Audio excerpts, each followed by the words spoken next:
Okay, it's live. We are live. Yes. Yay! Hello. Welcome, Hi. Gabby. This is crazy. This is This so is cool. crazy. All right. So I've been really excited to do this. I'm doing this for a little while, this catch up with mustard. So I'm really excited to kind of get out of the network and talk to somebody from my former life, right? Oh God. Somebody Yeah. who knew me as homeless mustard. Homeless So I wanted to tell you, mustard. because you probably don't know this, but I was born in a cult, Gabby. Okay. I feel like I may. I don't think I knew. If there were anyone in that world that I might have said anything to, you might have been one of those people because you were what I considered a normal person. You were a civilian. I was. To make it clear, Gabby was not homeless. She just hung out with us. I just hung out and dated one of us. Yeah. What the fuck? So wait. So what was the point of this? Scientology. Have you heard of Scientology? Yes. Okay. Yes. So I was born in Scientology. Okay. And it is kind of the basis of my ruin. And so what this network here is about ex-Scientologists, people recovering from that, and also people who are not Scientologists, who just, I've heard about this and have gotten wind of it and they're interested and sympathetic to our plight. And it's all very much about recovery and recovery and recovery. Okay. Right. And so I come into this conversation not only just being born in the cult of Scientology, but also repressed sexuality, homelessness, addiction, alcoholism, etc. The whole gamut. Right. Yeah. And that's fun for me. I get to take my damage and give back. And a lot of sorry, go ahead. I said it served a purpose, maybe. Yeah, we'll see. It all remains to be seen. We'll see. But a lot of what we're doing in the recovery from Scientology conversation is looking back at things and trying to figure them out and kind of correct the narratives, because there's a lot of like unknowns in our stories, our understandings of what was happening around us and happening to us. It is a cult of coercive control, and you don't really know that. And interestingly, I find being drunk all the time is very similar in terms of what it was like living in Washington Square Park. So how did you find Washington? How did you find your way to Washington Square Park, Abby? I was young. I was like, well, no, I was young. No, I was younger, because there's two stages of Washington Square Park for me. And the first stage was when I was like 13, 14. And it was like, I was sorry about that. No, it's fine. No, it's totally fine. I had a group of friends, and our idea of fun was like, drinking really bad alcohol and like smoking cigarettes, because we thought it was cool, and going to the fountain and like bathing in the fountain in the middle of the night. And that for us was like, yay, we're so cool. Ne'er-do-wells. Yay. Yeah. And then I stopped going for like a couple of years. I went to Argentina, and then when I came back, it was because of Miguel. Like I had one of my best friends. She's still one of my best friends, Isabel. Do you remember the Brazilian? I do remember Isabel. I saw Isabel a couple of times. Yeah. That went after that, but you do remember Isabel. Yeah. How did you meet Miguel? Through Isabel. Okay. Isabel went through a stage where we were 16, and she went through a stage where she would go to Washington Square Park by herself and read a book and be in the fountain and then like talk to people. That was like her idea. Man, that park really, really pulls people in. It really does. Pulls. So one day, yeah. Sorry, yeah. No, it's fine. So one day after school, we were in high school. I was so young. And one day after school, she was like, "Oh, come with me to Washington Square Park." And she's like, "Oh, you got to meet my friend Miguel." And then she introduced us, and that was it. And that's how I started going. And Miguel was like just one of those like beautiful soul kind of people, like in a real serious way. It's interesting to me the number of people I have met along the way who knew him. Like I've met a couple of other people outside of Washington Square Park, and they're like, Miguel, I knew Miguel. And then somebody shows you a picture, like, holy fucking shit, it's Miguel. Yeah. He knew a lot of people. He knew a lot of people, and I mean, he really enjoyed himself to people. Like people remembered him well. Like everybody loved Miguel. Yeah. Because he was that kind of guy. And I always remember the world is my home. Oh, that was that line. From time. Do you remember that? Yeah, me too. Me too. I'll put that in the comments. There's a short film that an NYU student made about us, about this group of drunken, crazy musicians, the drunken mafia in Washington Square Park. And it's called The World Is Our Home. And that was something Miguel said in the film. And it's very much speaks to who he was.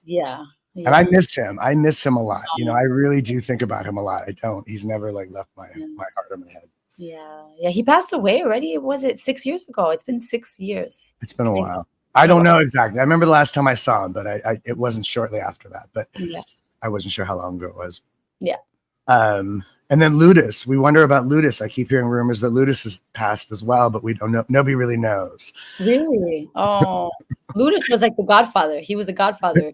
Absolutely. He was our oh captain, I used to call him. Yeah. He was the captain of the drunken mafia. Yeah. It was a nice group, honestly. I think about everyone from time to time. Yeah. It was a really special group. Some of them were fucking, you know, like I would never like today and I would never speak to them again. You know, like some of them, like I just like no, you know. No, you can't go back. You know how they say you can't go back. And I've gone back to the park a couple of times since getting sober, and it's like you just can't. It's nobody's the same. You know who I keep seeing, and it really kind of freaks me out is Mishak. Mishak. Oh, Mishak. That was actually the one I was. Oh my God, that's right. I totally forgot about Donnie. Oh my God, I just remembered about Donnie and his connection to Mishak. Mishak is still there. That's crazy. Nigel, as we know him. Of course. Mishak, for anybody. Okay. Mishak was, though I joke about him. I've joked about him a few times that his shtick in the park was playing the part of a guru.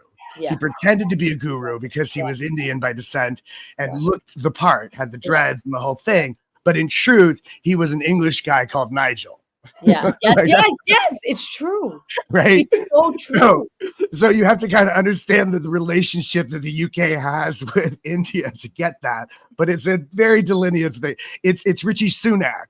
He was like a Richie Sunak pretending to be Gandhi. That kind of crazy shit. What was his wife's name? Oh, Sunshine. Well, no, her name was Naisha. Naisha was really her. Yeah. She had a layer of names. Yeah. And it started with Sunshine. There was like 2 or 3 in between until you got to the real name, which was Naisha. Yeah. She's no longer with us as well. Okay. Oh, she passed away. Yeah, she OD'd. Oh. She wait, we're not supposed to say these words. You're supposed to say unlived herself. Oh. I didn't know that there was a good other way to say it. Well, no, YouTube has the thing where that you're not supposed to say. I don't know. I'm a bum. What do I know? What about the girls? They had daughters. They had 2. They had 2 daughters, and I don't have any idea, except that I'm pretty sure last I heard that they were back with her family, right, down south. Like I want to say, their daughters are adults. Their daughters are by now. Oh, and your daughter, how old is yours? 15. 15. Oh, it's so old. So crazy. That's what I'm saying. The last time I saw you, I think, was when she was a baby. And I think I'll have to admit that I feel not bad, but I do feel like, oh, damn, because the last time I saw you and anyone, I was like really bitter. Remember? I was so bitter with Miguel. I was like, I was like the angry ex, right? That was I don't really remember exactly. Again, this is why I wanted to talk to you, because there's so much I don't remember, Gabby. I was really, really drunk. You were drunk all the time. And constantly fighting with the Russian. Oh my God.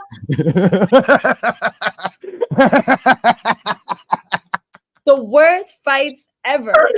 Don't even say his name. I just call him the Russian. I won't say it. I almost did, and I actually stopped myself. I knew that I wasn't supposed to say it. Like something in me was like, don't say it.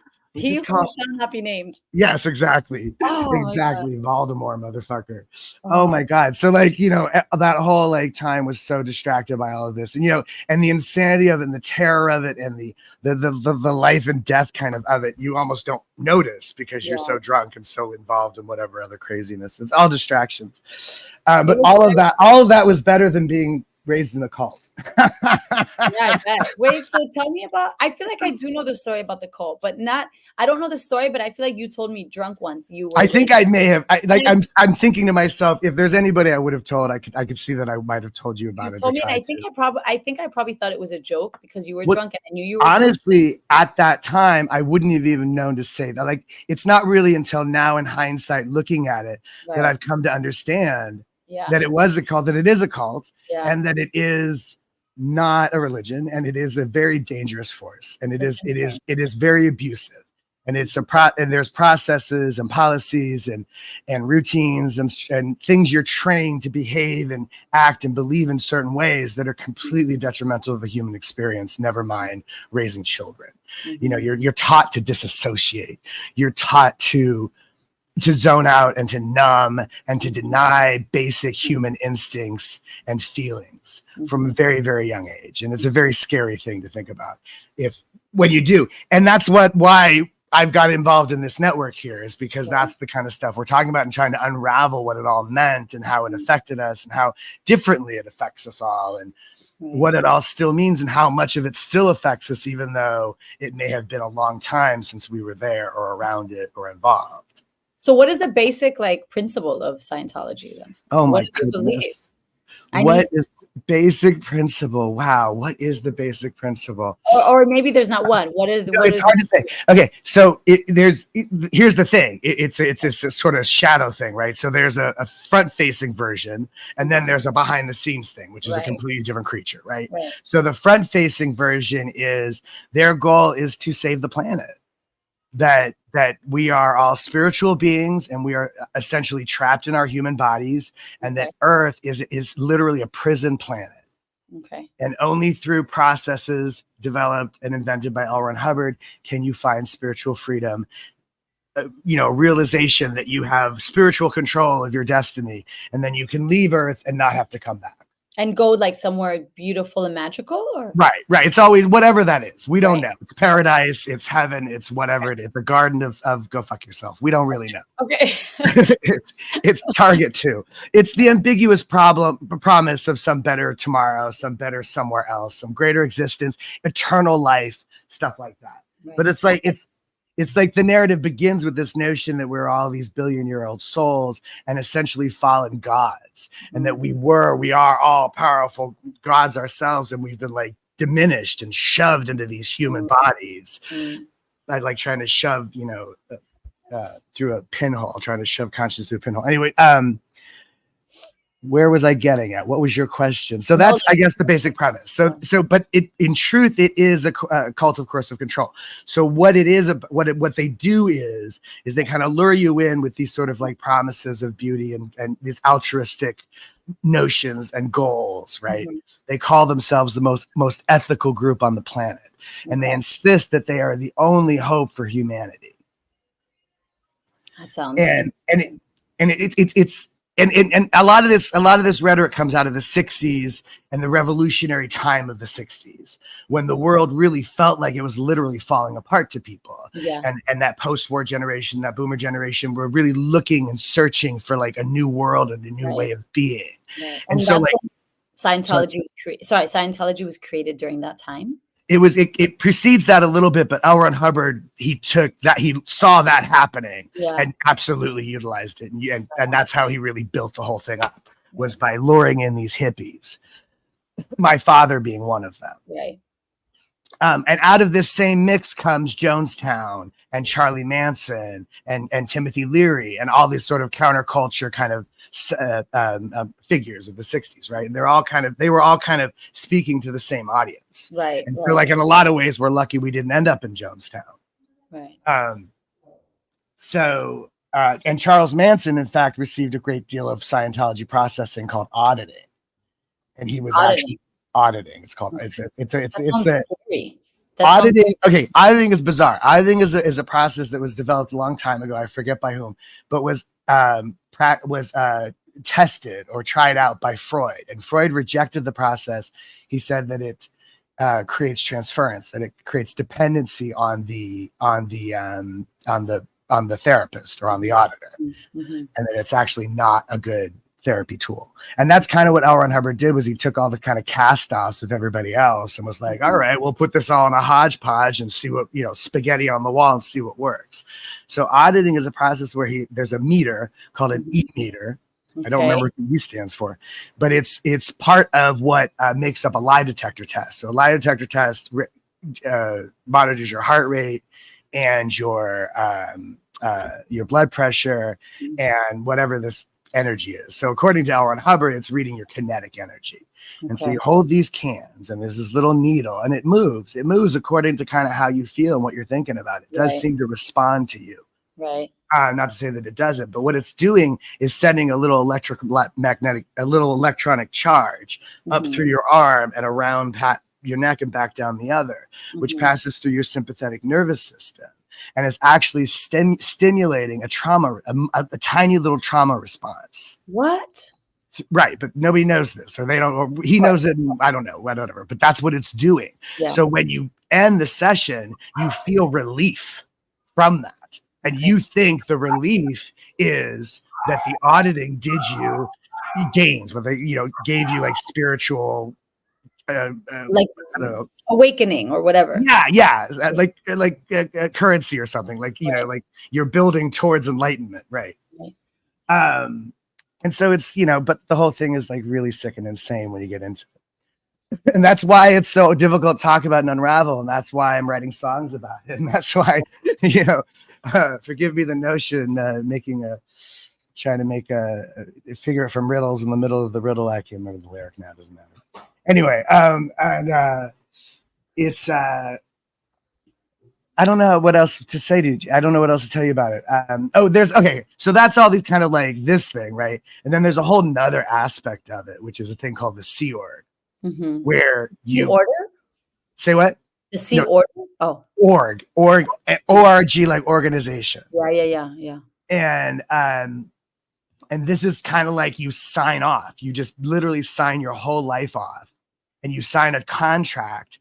It's a 1 billion-year contract. So it presumes that you are actually signing on for several lifetimes. So you're going to live out your lifetime, die, and then return, and then work for them again, live out your lifetime, die, return. You are just a cog in their machine. You are not a person. And so there's a whole nother level of abuse that goes on there, where these people are worked to death. It's a slave labor force. Children are trafficked, and often again, we're not supposed to say the whole term, but there's a lot of exposure to all sorts of exploitation and abuse.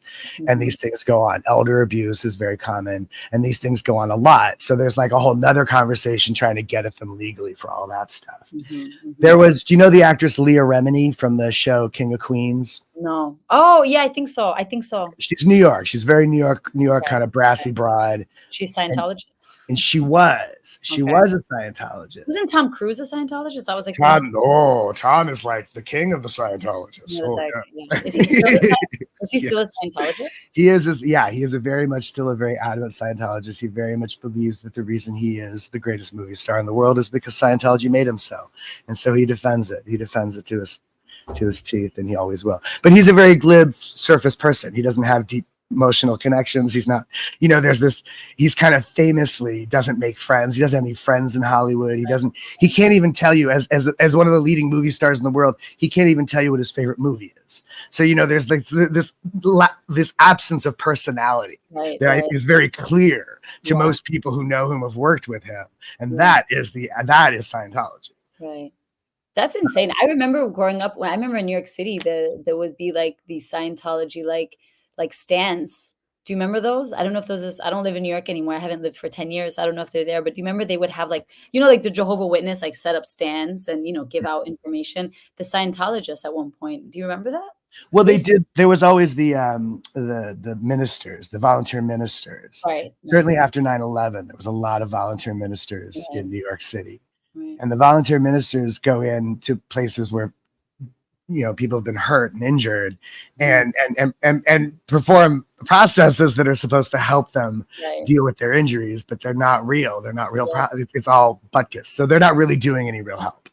But I don't When know what were they doing when you saw them. They were selling books. That's the other thing you'll see they them were doing a lot. selling books, they were giving out information. I always walk right past them. I never stopped to talk to them, so I don't even know what they would say. That's why I'm saying I don't know anything about Scientology. I just knew Tom Cruise and then something about aliens. Like Yes. literally, like, I've Well, met like that's one of the that's one of the secret things that you don't know. See, that's one yeah, of the things that makes it a real head trip is that there's all sorts of like unlike the Bible, you can sit there, open the Bible, and read the right. Bible, and it tells you the whole fucking story. Yeah, You can't do that with Scientology. You have to work up levels to get the information, and all of that is pay for play. It's right, very expensive. right. And you get to a certain point and you get the origin story. And the Yeah. origin story is an alien, a galactic commander called Xenu. Oh, gee. Oh, I've heard this before. You've heard this Xenu. Yeah, The Xenu story kind of broke out on the internet at a certain point. And people were talking about it, laughing about it, making jokes about it. So, like, I'm going to make t-shirts. Xenu's my friend. The joke is, though, that Xenu was he's like a galactic overlord. And I think we supposedly lost some sort of war. And we're Okay. like the prisoners of war kind of thing. Like, Right. and so we've been sent off to Earth to be contained, essentially. Okay. And Okay. our spiritual selves, what they call a thetan, your thetan, your spiritual self. Okay, so your spiritual self has been trapped in mountains. We've been put into volcanoes, and atomic bombs are dropped on us. It's the whole narrative makes no sense, and it's very 50s boomer kind of mentality stuff. Yeah. It's very silly, to be honest, in hindsight. Uh-huh. And then whatever, somehow we escaped through particles of ash, and we found the sentient mammalian body, and we embodied it to have something to do or something, right? But we're still trapped here and trying to escape.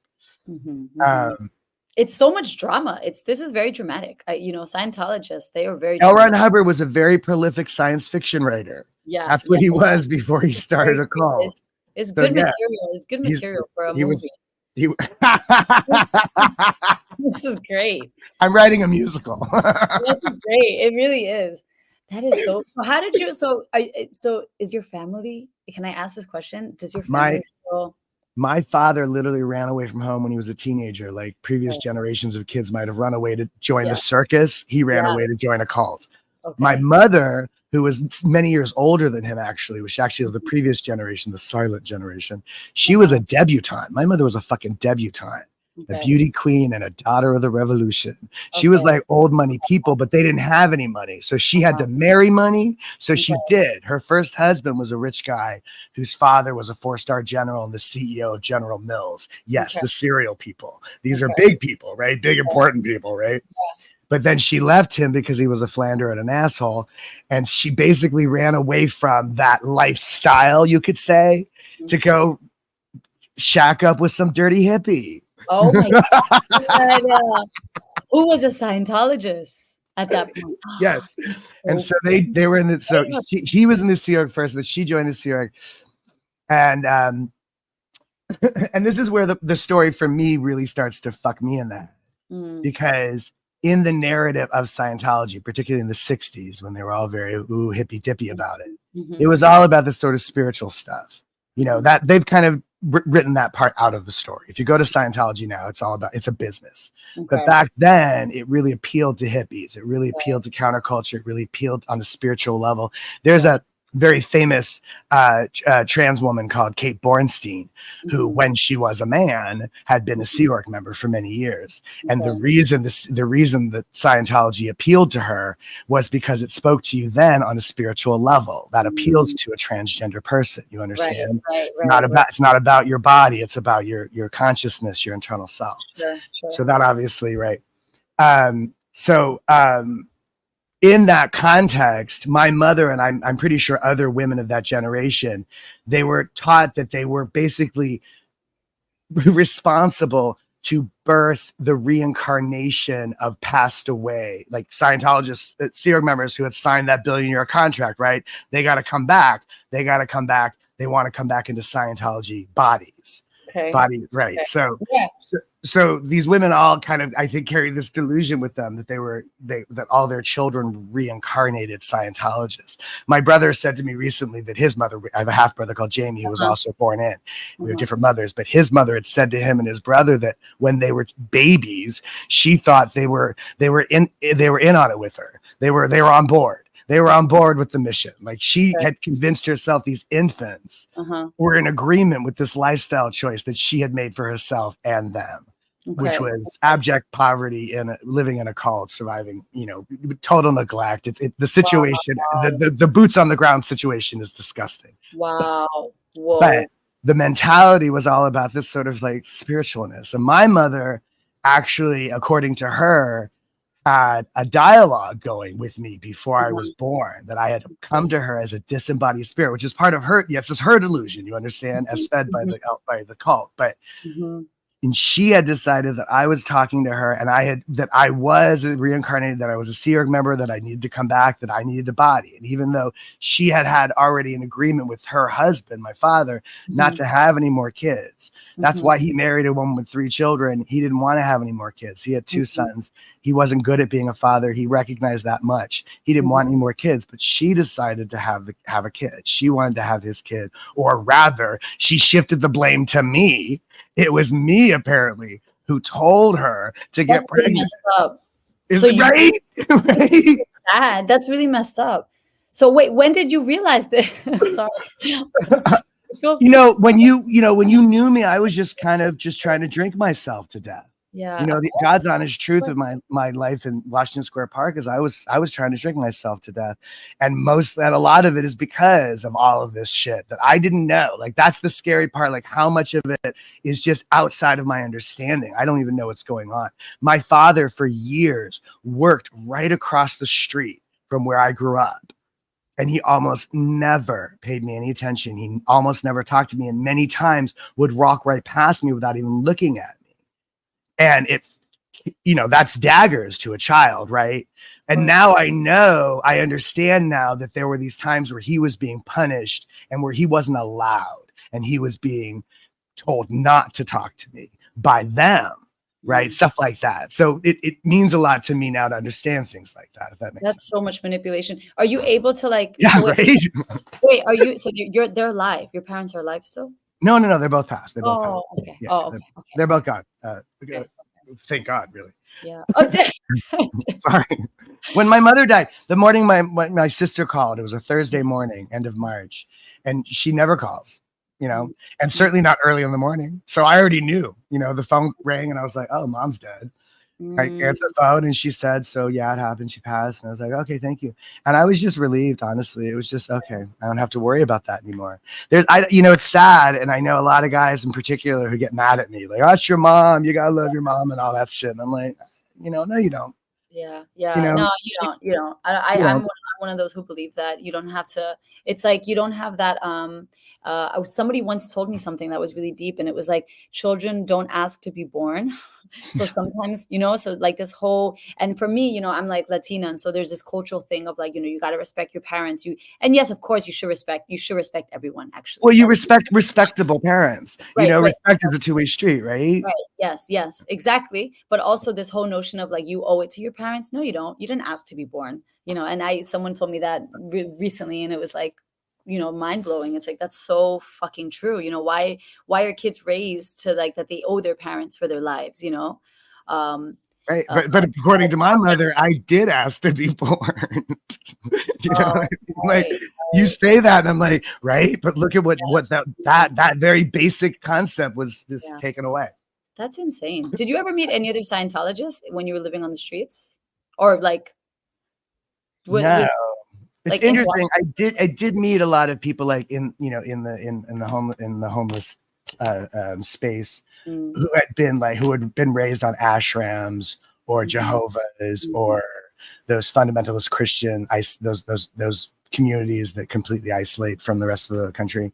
mhm, There's a lot, what they call high control groups. mhm, So mhm. there's a lot of overlap there, and I've met a lot of those people, and it's all very similar kind of thing, and there's a lot of just keeping whatever the group just as contained as possible, and it's all very much a closed system.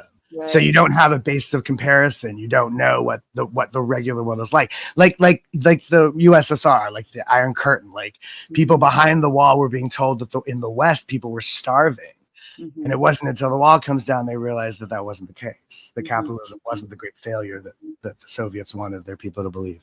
mhm, Oh mhm. no, I've talked about communism. Now we're in Okay. trouble. No, it's fine. No, I won't even go down that road. No, it's fine. It's fine. It's, the world is fucked up, man. I can't even. I don't Well, I even. know, I don't even know what to say anymore about. I definitely don't want to talk about politics. That's for sure. I mean, we already spoke a little bit about this on Messenger the other day because when you met me, no, when you met me, I wasn't that political. But soon after, when Seni was born, remember, I got into the Socialist well, Party. you were I a was, card carrying member of the Socialist I Party. was. I thought I was impressed by that. I thought that was cool. Yeah. I'm happy. No, I'm happy. I'm happy that you know what my family. I was raised in that. My family were socialists. I mean, I was raised there, and I have nothing. I have nothing bad to say about socialism or communism at all. What my point is, and I kind of got a little bit into this when we were talking on Messenger, was that I just pulled away from politics in general. It has nothing to do with the ideology. It has nothing to do with the Socialist Party that I was a part of. There's a lot of those, beliefs that I still really I take to heart and I believe in. And I sometimes, like right now, for example, I'm living in Ecuador. I'm living, under a right wing government, and it's like fuck you, man. And it drives me crazy when people, I see people that are, suffering the consequences of, this newly capitalist founded society, and they vote for these people. It drives me insane, and it, Well, makes my blood boil. ultimately, But I won't go down that road. ultimately, I feel like that's the problem. Is you finally said the word capitalist, and this is the profit motive that corrupts Yeah, everything. So no exactly. matter how good a system we might have going, or a good idea for a system we might have, as soon as somebody in that system goes, "But I want more than everybody else," Right, the system gets ruined. You right, know, right. and it's always that profit motive that ruins things. That capitalistic drive, I think. Yeah, We're yeah, not yeah. allowed to say. Are you at all? Do you have anything? Do you have any interest in Kamala Harris? Do you have anything to say about her? Um, no, I have nothing to say. I would never ever vote for Kamala Harris. I would never ever vote for Trump. I think the Democrats and the Republicans are the exact same shit. No, I'm not. I do not believe in. Oh, you got to vote for the lesser of two evils. For me, that's total bullshit. Well, the movie. What is the movie? I can't even remember now. It's Usual Suspects, and the line is, "The greatest trick the devil ever pulled was convincing the world he didn't exist." Uh And huh. I say that I think the greatest trick the devil ever pulled was convincing the world that the other guy was just as bad. Right. That's Right. what I see in American politics, is that one party really is the devil, and the Yeah. other party are feckless, and they're not the greatest at the Right. job, but they're Right. not trying to burn it down. Right. One half of this argument really is trying to burn it down. Right. And I think that is a difference. I think that is a difference. Right. Uh, My point is that, for example, Kamala Harris is a Zionist, right? So my point is that I would never vote for a Zionist. I would never vote for anyone that can support genocide. I would never, in a but, million but years. America is trapped in this relationship with Israel. We Right. have to perpetually support Israel for reasons that go back to the 40s. That's not really about Kamala Harris. Even if she hated Israel, Hmm. she doesn't have the liberty to say that, Mm. because America has to maintain a very friendly relationship with them for all sorts of other reasons that have nothing to do with Zionism, that have Right. nothing to do with what's going on, right? The kind of fighting that's going on now. Obviously, it's grotesque the way that we treat civilian casualties. Hmm. And I think that's really what we're angry about, is the way that Palestinians have and for a long time been treated like second-class citizens. They're Hmm. literally segregated. There's walls and checkpoints and all sorts of bullshit they have to go through already.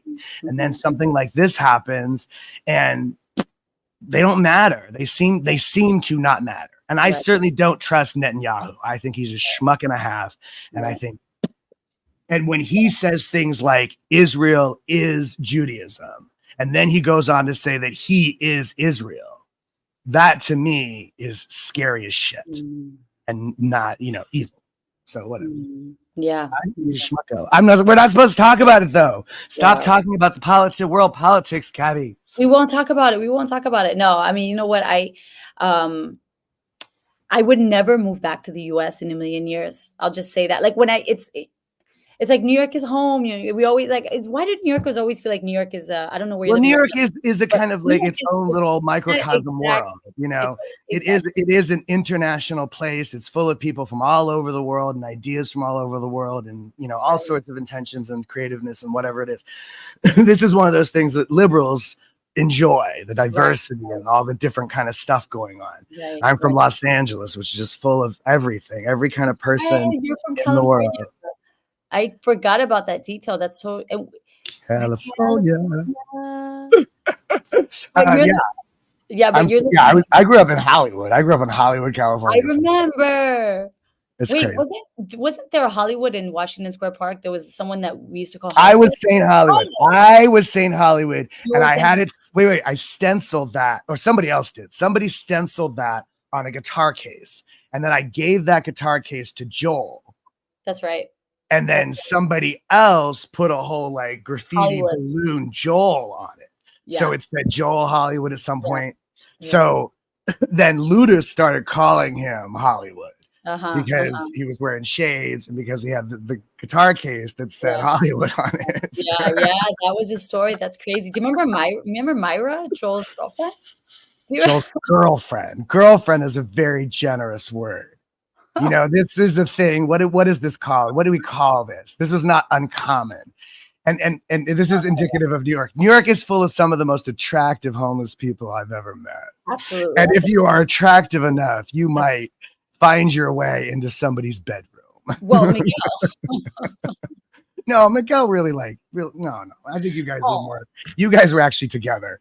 I'm yeah. talking about with Joel, he had like 3 or 4 of those women Oh, yeah, yeah, that he yeah. would just shack Oh, up with whenever he needs someplace to stay. And every once in a while he'd take me and the Russian with him. I'll yeah. tell you a funny story. Me and the Russian went with Joel to Staten Island once to some woman's apartment. I don't remember her name. I just remember she had really, really green eyes. Erica, She came to the park once. Erica. No, not Erica. Erica was one of no, Erica with the long, long hair. Yeah, Not yeah, Erica. yeah, No, yeah. not Okay, Erica. She was not a park person. She was an okay. outsider. And she came to the park like once or twice looking for him. But he took us to the apartment and we spent the night. And in the morning I had to pee, but he was in the bathtub. And so I'm like, and you pee, and he's like, come on in. And so I go in and he's in the bathtub, butt naked. And he has dragged the floor lamp from the living room into the bathroom. So there's a lamp next to him with like red velvet with tassels on it, right? And he's reading the newspaper with the glasses down, with his dick out.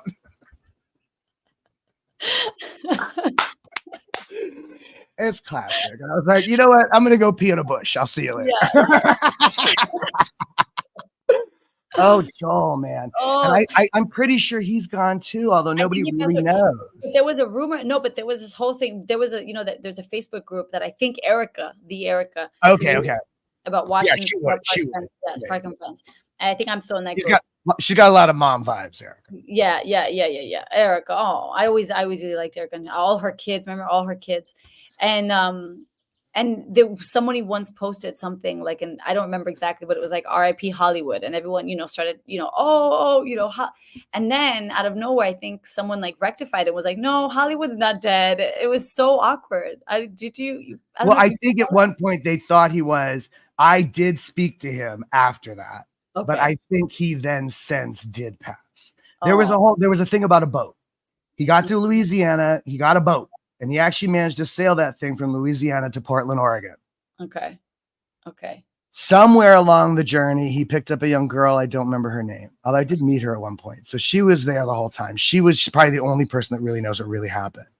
But as I understand it, he went up the mast one night trying to fix something, and the rope, whatever it's called, it wrapped around his leg, Oh and he shit. got kind of stranded hanging from one leg.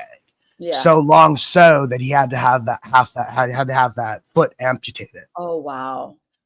So Wow. when I caught up with him, and the last time I was talking to him, he Yeah. was in kind of a recovery place. Right. Right. With And no leg, with no foot. with no foot.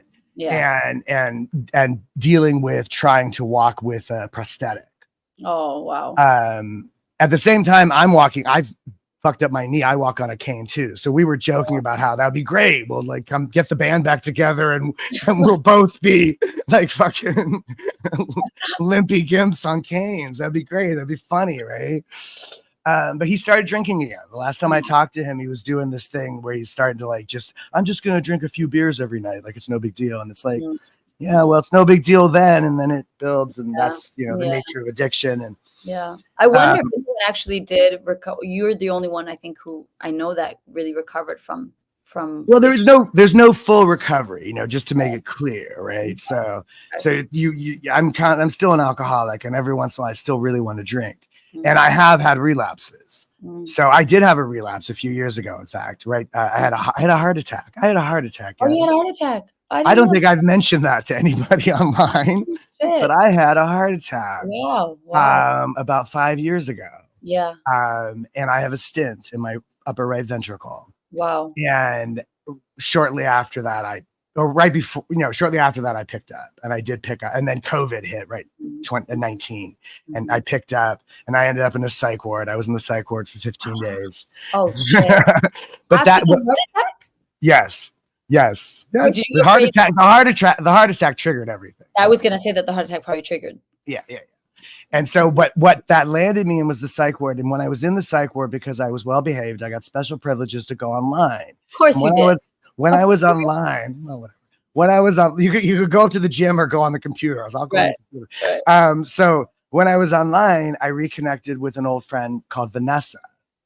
And she invited me to an anti-Scientology page. So that was like the first time I started actually participating in this conversation. And Vanessa, I've known since she was a little tiny girl, and she's a grown woman now. And now she has a master's in psychiatry or psychology and social work. And she's working on her third degree. Okay. The third degree. Yeah. She's working on her third degree. Like, she's become a mental health professional specialist herself in order to combat her upbringing in Scientology. Right. Because that's the anti-Scientology is psychiatry. Right. That's deep. The psychiatrists were pitted as our enemy, the enemy of not just Scientology, but the enemy of humanity, you understand, because Scientology is there to save humanity. So anybody trying to stop Scientology is against humanity. Right. Nice head trip, right? That is so fucked up. Of course. So the network now is a joke about that, because if you are deemed an enemy of Scientology, they declare you what's called a suppressive person. And so what they're saying is that you're corrupt in your fucking soul, man, and you have evil purposes to destroy humanity, and you must be destroyed, or at the very least isolated and identified. Is Scientology like considered a cult actually, or not? It should be. It is. It is a cult. It is a cult. Right. The problem is we don't have any real clear legal definitions for these words. As it stands right now in the United States of America, you know who gets to make that decision, Gabby? The IRS. Because you have to petition for the tax exemption, the religious tax exemption. So the IRS is the only measure entity that can, to who gets to call themselves a cult or a religion. And I honestly think that the only way to end Scientology as it is, as is our motive in this network, is we're trying to stop these people from doing what they're doing. I think that the only way to stop them is to get a legal definition, a Supreme Court ruling, like Robert Mapplethorpe or Lenny Bruce. Like with Mapplethorpe, it was photography. Do you know the story? He's a photographer, and he had some very sexually explicit photography. Okay. And there are people that wanted to call that pornography, and you can't put that on display in a museum. How dare you? And it went all the way to the Supreme Court, and the Supreme Court made a ruling that identifies the difference between sexually explicit with the purpose of titillation, as in pornography, and something that's sexually explicit in the context of art. And so we have that legal definition, the delineation between those two things. And we need something like that to legally delineate religion from cult. It's not even about Scientology. It's about defining religion versus cult. And once we've done that, then Scientology is removed from the conversation, because they are not a religion, and they never were.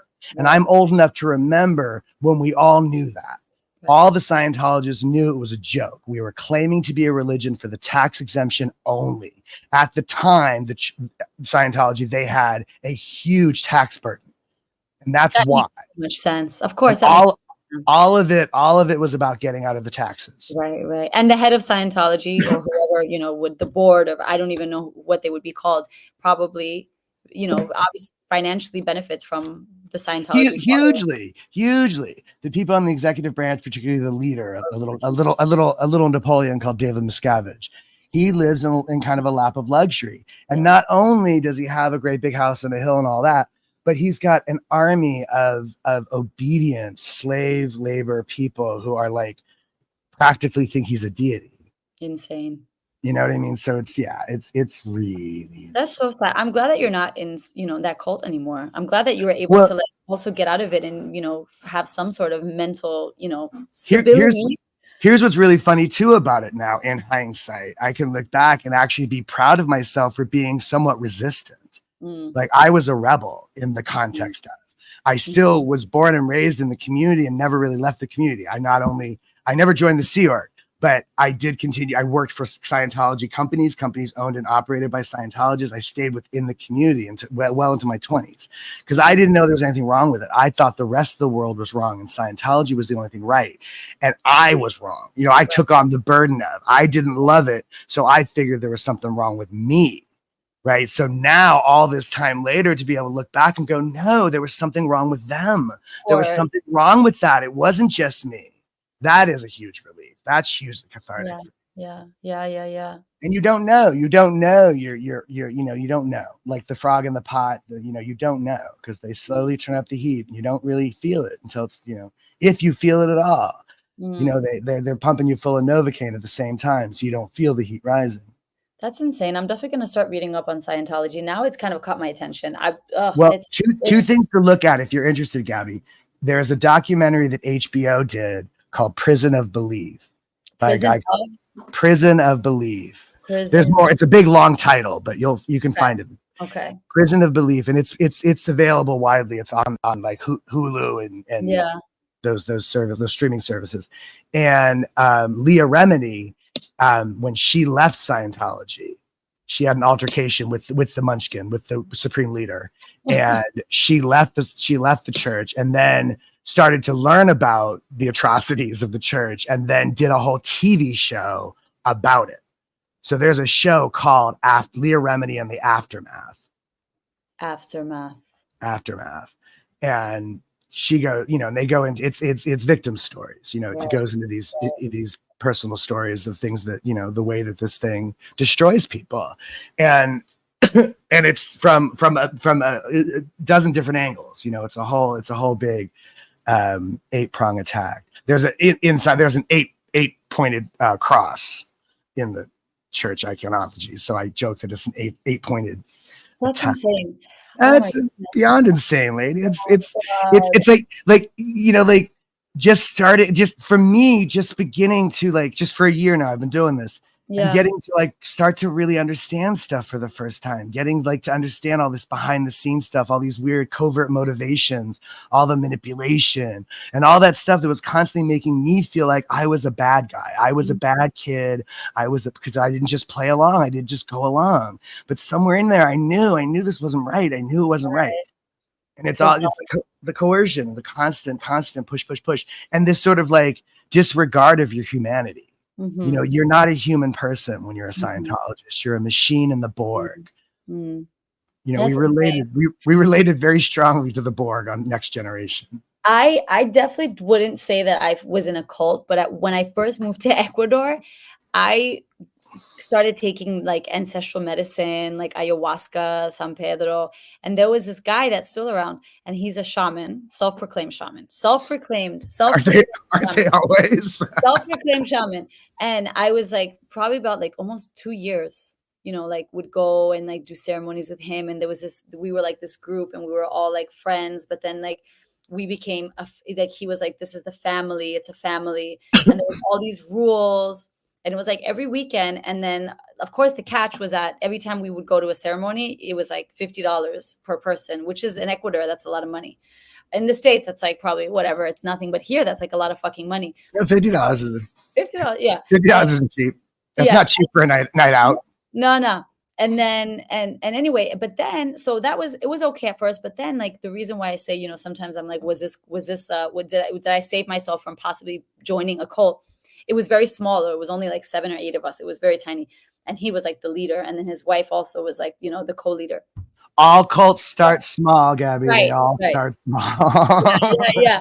But then, but the fucked up thing, this is my point. The fucked up thing was that he eventually all sort of like turned us against each other.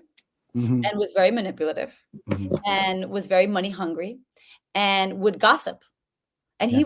he was supposed to, like, he's supposed to be a fucking shaman, like he's a gossipy, money hungry shaman. Like, what kind of fucking shaman is that? And he would gossip. Meshack. So I know. So he would like start drama between like the few of us that were like in this family, his family. Anyway, I quickly got out. I've always been like, I think I've No, and always this is, and as you describe it, it's like this is very much how it works in Scientology too. There's a lot of what they call third party natter. There's a lot of this. There is a snitch culture in it too. There's a thing called a KR report or a knowledge report, where when you see something that somebody else is, you're supposed to write it up. And oh the intention is supposed to be helpful to make sure the org is working properly. yeah, But really what it turns into is like this talking shit about like people. tattletale, right? Tattletale. And then you can't trust anybody. You Right. can't have a friend. Can you imagine what it feels like to be a repressed gay kid in that community? I couldn't come Oh out my to any god, fucking buddy. that's right, Danny. That's right. That's Couldn't fucked come up. out to any When fucking you buddy. so when you left Scientology, did you come out of the closet?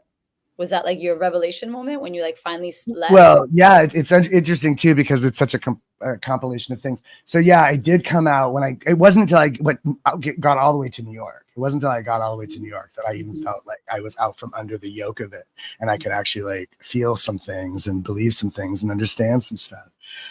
And yeah, coming out at 30 is a weird thing. Oh my god. Yeah. Yeah. It's a very strange thing. Wow. People get to do that in their teens. Oh, these days, man, kids don't even know what the closet is anymore. No, I am no. so jealous. I am I know. such. It's the opposite, it's Yeah. the Now these days, now been made cool, and there's people who aren't even queer who like want to be queer. yeah, I know, right? You also it's so true. It's like everyone wants to be gay all of a sudden. It's so funny. Well, Yeah. it's a funny thing because it's like it's branding, it's marketing, right? Yeah, So for a yeah, long time, being queer was, so considered so bad. You ought to be ashamed of yourself. Ought to be ashamed of yourself. yeah. Mm, And so we said, no, fuck you. We're going to be proud of ourselves. I'm yeah, proud. I'm proud. We have pride. yeah. And then in building that, like kind of building, kind of getting built, kind of trying to pull ourselves out from under the yoke of bigotry and homophobia. Yeah, we made it fucking cool. Yeah, fucking And so, I know. It's because like, that's what we do, yeah, motherfucker. yeah. Yeah, it's true. All my 15-year-old, like her and all her friends, like there's none of them are straight.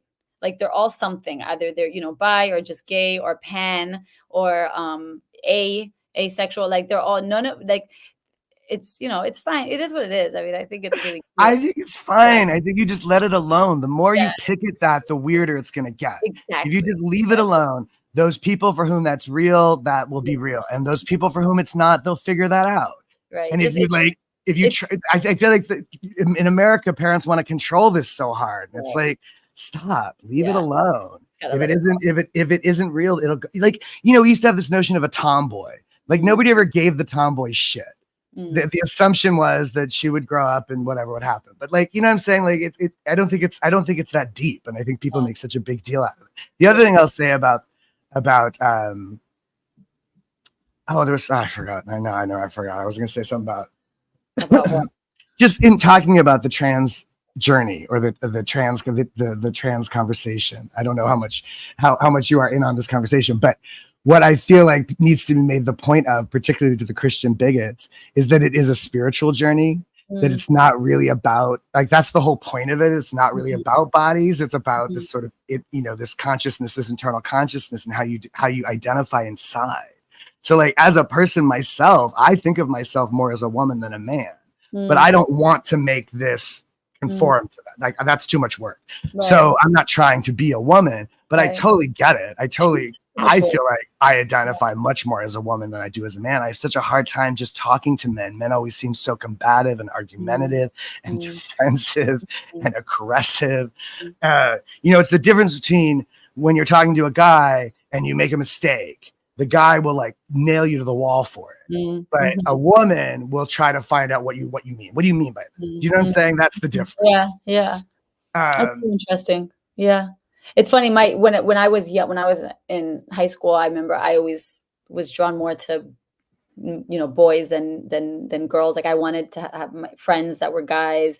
I like to hang out with the guys. I would get bored easily of hanging out with the girls. Like, it's kind of typical. And then the other day I was asking my 15-year-old, like, what do you prefer, like masculine and feminine? She's like, oh, feminine 100%. She's like, She I prefers cannot the aesthetic stand. of feminine, or she prefers for No, herself. no, like like either, She prefers hanging out with girls. romantically as well, but Okay, okay. yeah, but hanging out with, like, she was just like, I cannot stand guys, There's an interesting thing. It's the losers. company of women. Yeah. There's an actress called Olympia Dukakis, and she played a trans woman in a TV series years ago with Laura Linney. And in the sort of like supplementary material thing, she was talking about the research she did to play a trans woman. So and this is way before that would have been considered a controversial, Right. a heteronormative woman playing a trans woman. Now today would be problematic, but back then it wasn't. There was no representation to trans people on television. So what she had talked about though is how she talked to a lot of trans women, interviewed a lot of trans women, and what she found the most common thread amongst the sort of the reasons to why they decided to transition was because they wanted the company of women. They wanted to be able to enjoy and participate in the company of women without it being the male-female dynamic, right? That's so interesting. I could totally see that. Like, that makes so much sense. I thought that was a beautiful thing. Olympia Dukakis, bless. That's amazing. So Danny's not transitioning though. He's too much work. Wait, say what? I said, Danny, you're not transitioning. You said it's too much work. Too much work, too much effort. I'm not getting you this. Are you kidding me? And besides, I like my beard too much. I'd still be a bearded lady. I'd be a bearded lady no matter what happened. But there's still honest work left for bearded ladies. There's a great Ani DeFranco song about that has that line. I love it. I am the bearded lady. All right, Danny, I gotta get going. I gotta go with my little ones now. I hear my older walking around. I gotta go pick up my little one from a sleepover that she had last night. All right. I'm such a mom. I wish we could talk more. I know you are such a mom. And why are there so many pictures of you in a bathing suit on your Facebook? Because I live on the beach. Because I live. Good answer. Good answer. Because I live on a beach. I know you're such a mom. I love that you're a mom. How many kids do you have now? Two. I have two. I have two girls. Okay. Yeah. I'm gonna send you a picture of Sunny so you can see how she looks like. Yeah. I saw some pictures. It's crazy how pretty she is, how adorable she is, and how much I still think she looks like your father. Oh, you're the only person who said. I feel like she's that nose. She's got Miguel in the mouth here, but she's got your chin and she's got more of your eyes. But it's the nose. I think she has your dad's nose. Yeah. But what do I know? I can see it. Anyway, I love you. It was so good to see you. This was awesome. If you want to talk again, I would love to talk to you, Gabby. You're a good friend. You're a good person to keep up with and keep track of. Enjoy Honduras. Next time we'll talk about the refugee crisis. Alrighty. No. I said already. No. All right. The cold topic though was very interesting. I really liked the cold topic a lot. Yeah. And I think a lot of people could really use hearing, these kinds of testimonials. I mean, I think there's probably so many who were raised in cults or who eventually, like myself, almost got into cults and had no fucking idea. Well, so even on the network here, there's two different camps. There's the people who used to be ex-Scientologists, and then there's a whole nother camp of people who have never been in. They call themselves never ins. Really? And there are people who are just into this conversation and compassionate and concerned and and they're very supportive of all of us recovering from it. It's fascinating, the dynamic that's created here. It really is. That's amazing. This is such a cool platform. It was so good to catch up. We'll do a part 2 soon, hopefully. Absolutely. We'll do a part 2. I'm going to tag this one part 1. I'm going to hold you to a part 2. Hold me to part 2. Hold me. We'll do it. I love you, Danny. I love you, Gabby. Thank you so much. Good Sunday. Bye. Bye, everybody. Bye. I got to hit the thing. Oh, there we go. All right. Thank you all for joining us. That was like stepping outside a little bit of the Scientology normal conversation with Gabby, who really just, she knew me when I was at home, when I was a bum, a stinking drunken bum living in Washington Square Park. And I thought that'd be interesting to talk about, although we ended up talking more about Scientology than we did the park. So hopefully we'll get to talk to her again. I find her fascinating. I hope y'all did too. Yay. All right. Talk to you later. Bye.